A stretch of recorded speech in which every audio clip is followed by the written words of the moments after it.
Hello అండి. ఈరోజు prawns biryani ఎలా చేసుకోవాలో చూపిస్తానండి. చాలా ఈజీగా చేసుకోవచ్చు. బిర్యానీ చేయడం చాలా త్వరగా అయిపోతుంది. టేస్ట్ కూడా చాలా బాగుంటుంది. ముందుగా రొయ్యల్ని ఇలా శుభ్రంగా క్లీన్ చేసి పెట్టుకోవాలి. దీంట్లోనే 4 టేబుల్ స్పూన్స్ వరకు కారం వేసుకోవాలి. హాఫ్ టేబుల్ స్పూన్ పసుపు వేసుకోవాలి. 1 టేబుల్ స్పూన్ ధనియాల పొడి వేసుకోవాలి. రుచికి సరిపడే ఉప్పు కూడా వేసుకోవాలి. హాఫ్ కప్పు వరకు పెరుగు వేసుకోవాలి. 5 table spoons biryani masala powder వేసుకోవాలి.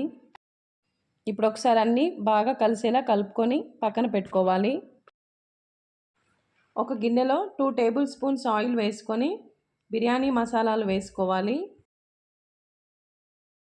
దీంట్లోనే 4 పచ్చిమిరపకాయలు కూడా వేసుకోవాలి. ఒకసారి కలుపుకొని బిర్యానీ రైస్ ఉడకడానికి కావలసిన వాటర్ పోసుకొని తగినంత ఉప్పు వేసుకోవాలి. దీంట్లోనే కొంచెం కొత్తిమీర కూడా వేసుకోవాలి.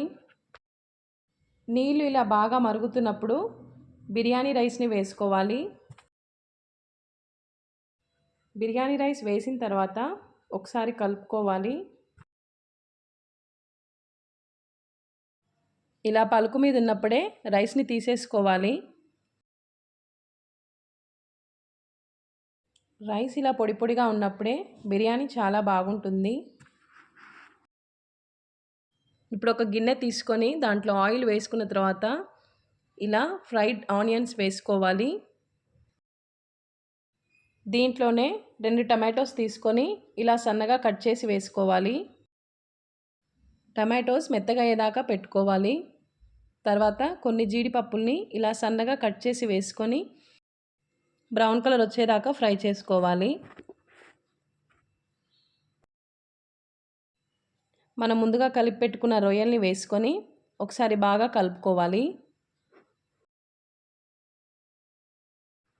దీంట్లోనే 2 టేబుల్ స్పూన్స్ వరకు అల్లం వెల్లుల్లి పేస్ట్ వేసుకొని ఒకసారి బాగా కలుపుకోవాలి.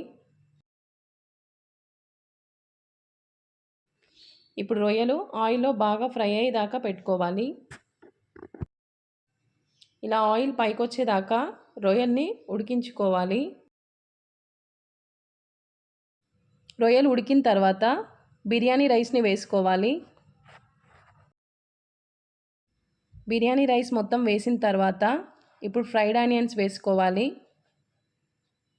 కొంచెం కొత్తిమీర కరివేపాకు కూడా వేసుకోవాలి.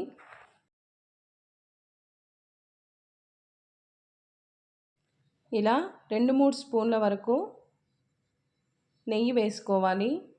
నెయ్యి వేస్తే బిర్యానీ టేస్ట్ బాగుంటుంది. ఇప్పుడు కలర్ కోసం కొంచెం పాలల్లో ఫుడ్ కలర్ వేసుకొని రైస్లో వేసుకోవాలి. ఇప్పుడు మూత పెట్టి రొయ్యల్లోని గ్రేవీ రైస్కి బాగా పట్టేలాగా 10 నిమిషాలు పెట్టుకోవాలి. 10 నిమిషాల తర్వాత రొయ్యల బిర్యానీ రెడీ అండి. ఆల్రెడీ రొయ్యలు ఉడికినాయి కాబట్టి 10 నిమిషాలు సరిపోతుందండి. రొయ్యల బిర్యానీ చేసే ప్రాసెస్ చాలా ఈజీగా ఉంది కదండి. మీరు కూడా ఒకసారి ట్రై చేయండి. నచ్చితే లైక్ చేసి సబ్స్క్రైబ్ చేయండి.